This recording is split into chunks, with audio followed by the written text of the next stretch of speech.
The Second World War ended in 1945, but the shadows of the Third Reich stretched far beyond the ruins of Berlin.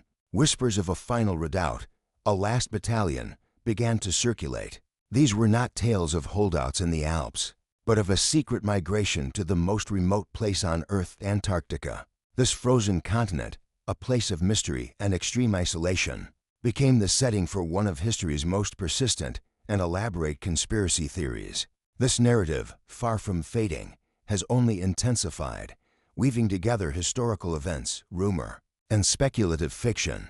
It captures the imagination with a terrifying possibility that a remnant of the Nazi regime survived hidden from the world, biding its time in a fortress of ice. It's a story that blends the known evil of the regime with the profound unknown of the planet's last frontier. Why Antarctica? In the early 20th century, the continent was a true terra incognita. It was, and remains, the most hostile environment on Earth, a vast, uninhabited, and largely unexplored desert of ice. Its sheer scale and inaccessibility made it the perfect, theoretical hiding place. Its unforgiving nature was its own best defense, a natural fortress guarding against any prying eyes or conventional military assault. Before the war, the continent was a frontier for bold explorers and a strategic target for nations seeking to claim its potential resources. This blank, white spot on the globe was ideal for any group wishing to disappear completely. For theorists, this isolation was not a deterrent, but the entire point. It was the one place on Earth where a secret project could proceed. Far from the battlefields of Europe, the historical seed for the myth was planted in 1938. Before the war began, Germany launched a secretive and well-equipped Antarctic expedition aboard the MS Schwabenland, led by the polar veteran Captain Alfred Richer. The mission's primary tool was its Dornier Wall seaplanes. These aircraft flew extensive, systematic photographic surveys over a vast, uncharted area of the continent.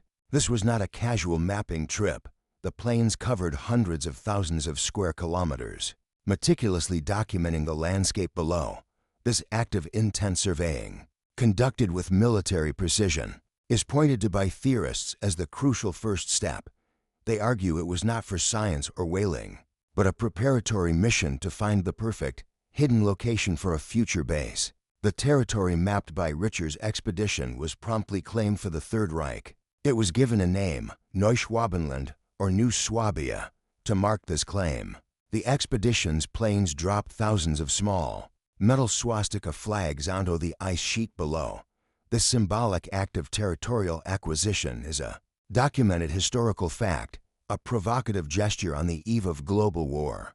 Officially, this claim was to secure a base for Germany's whaling fleet, a vital source of oil and fat, but to a suspicious mind, the naming of a new territory and the symbolic planting of the swastika was a clear statement of intent.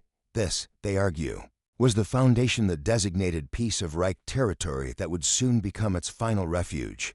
As the Third Reich crumbled in 1945, rumors intensified about elite U-boats escaping the Allied blockade. The focus fell on a supposed convoy, sometimes called Group Führer, which allegedly slipped out of a Norwegian port in the final chaotic days of the war. These were said to be the most advanced submarines in the fleet, the Type 21 Electroboot, capable of long-range submerged travel. Theorists claim these U-boats were not on a standard patrol, but on a one-way mission. They were supposedly carrying high-ranking SS officials, top scientists, and the regime's most secret technologies. Their destination was not surrender, but the pre-selected coordinates in Neuschwabenland, where they would establish a new, hidden power base. The myth was bolstered by apocryphal quotes attributed to high-ranking Nazis. The most famous is from Grand Admiral Karl Dönitz, Hitler's successor, who allegedly boasted that the German submarine fleet had built for the Führer. In another part of the world, a Shangri-La, an invulnerable fortress, this single, unverified statement became a cornerstone of the entire last battalion theory. It suggested a long-term, deliberate plan for continuation, not a desperate last-ditch escape. It implied that a safe haven had been under construction for years. This invulnerable fortress was interpreted by many to mean only one place: the hidden base in Antarctica. far from the reach of Allied bombers and armies. The legend soon acquired a specific name, Base 111. This was not imagined as a simple cluster of huts on the ice. The theory claimed it was a vast, sprawling complex built under the ice cap. The location was supposedly a network of massive, geothermally heated caves, a paradise-like oasis as Dennett had hinted, with its own hot springs and ice-free lakes. This subterranean location would make it completely invisible to aerial surveillance, and self-sufficient, a place where a hidden society could thrive. It was here, the legend states, that the Nazis continued their research into Wunderwaffen, or wonder weapons, safe from the outside world. The most significant proof for theorists came after the war, from an unimpeachable American hero, Admiral Richard E. Byrd. In 1947, upon his return from the massive Antarctic mission Operation High Jump, Byrd gave a cryptic and alarming interview to a Chilean newspaper. He warned that the United States needed to prepare for a new kind of war. He spoke of the unfortunate reality that in a future conflict, America could be attacked by objects that can fly from pole to pole at incredible speeds. This statement was seized upon as a veiled admission.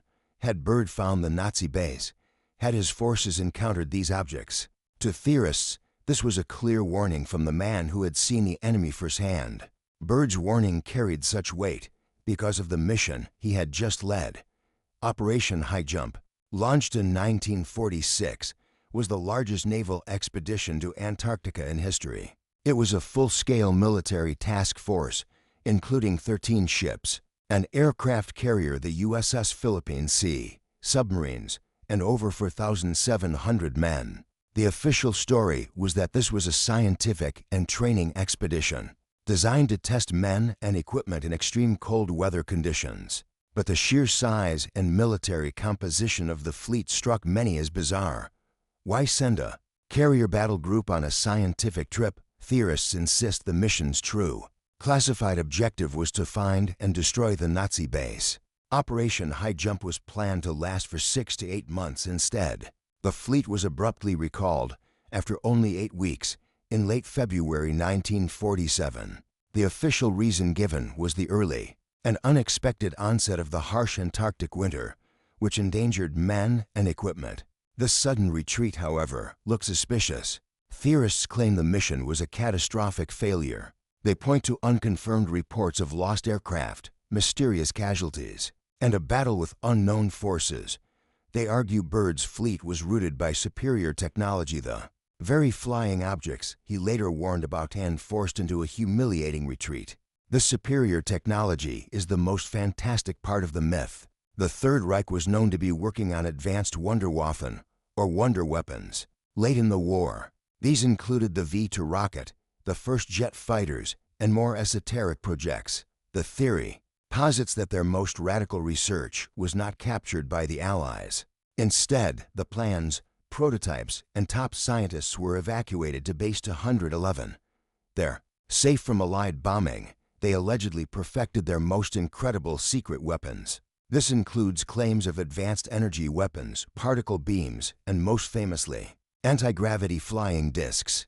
The alleged flying discs were given names in these esoteric legends, the Haunebu and the Vril craft. These were supposedly not conventional aircraft, but anti-gravity machines, powered by unknown energy sources, capable of incredible speeds and maneuverability far beyond anything the Allies possessed in 1947.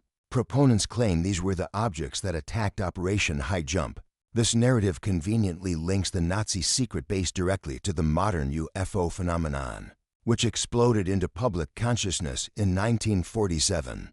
The very same year Byrd returned, the flying saucers seen worldwide, the theory goes, were not aliens, but test flights from the hidden Nazi base. After exploring the fantastic claims, one must return to the crushing reality of the Antarctic continent. It is the coldest, windiest, and driest place on Earth. In the 1940s, the technology to build even a simple, survivable surface hut was at the absolute limit of human capability. The logistical challenges are monumental.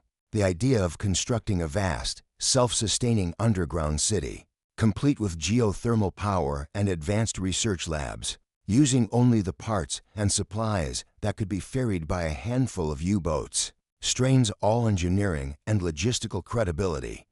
The environment itself is a more formidable enemy than any army. The proof of the secret U-boat missions also falters under scrutiny. It is a historical fact that to German U-boats, U-530 and U-977, did make extraordinary voyages to surrender in Mar del Plata, Argentina, months after the war ended. This long, clandestine journey sparked wild rumors of dropping off passengers or treasure.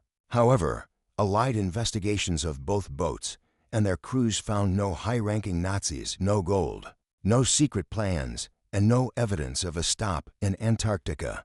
The crews, it was determined, were simply desperate to avoid surrendering to the Soviets. The mythical Group Führer convoy never materialized. It remains a fiction. In the end, there is not a single piece of credible, physical evidence to support the existence of a Nazi base in Antarctica. There are no ruins, no captured documents, and no verified eyewitness accounts. The entire story is built by connecting unrelated historical fragments, a pre-war expedition, a cryptic quote, a military training mission, and the surrender of two rogue U-boats.